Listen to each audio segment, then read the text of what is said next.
Welcome to Prabha Mani Prabha channel. இந்த வீட்டில் ஆண்களுடைய துணி துவைக்கிறது ரொம்ப பெரிய பிரச்சனையாக இருக்குங்க. பெண்களுடைய துணினா ஜஸ்ட் அப்படியே தூக்கி மிஷினில் போட்டுருணும். ஆண்களுடைய இது இப்படி செக் பண்ண வேண்டியது. பாருங்களேன், காயினு,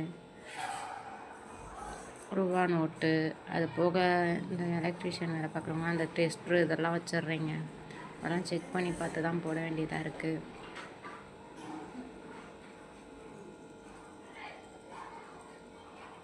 அதில் இந்த ரூபா நோட்டெல்லாம் கஞ்சாம்பட்டித்தனமாக 5 ரூபா 10 ரூபா இப்படி தான் வைக்கிறாங்க. ஏன் 500 100 இந்த மாதிரிலாம் வைக்க மாட்டாங்களா? அதில் அந்த அமௌண்ட் எடுக்கிறதும் ஹாப்பியாக தான் இருக்குது. 10 ரூபா 20 ரூபாயாக இருந்தாலும் நம்ம எடுத்து அதை வச்சுக்கலாம். ஹாப்பியாக தான் இருக்குது. நீங்கள் இது மாதிரி அமௌண்ட் எடுத்துருக்கீங்களா அப்படிங்கிறத கமெண்ட் பண்ணுங்கள். இதெல்லாம் ஒரு சின்ன சின்ன சந்தோஷம்.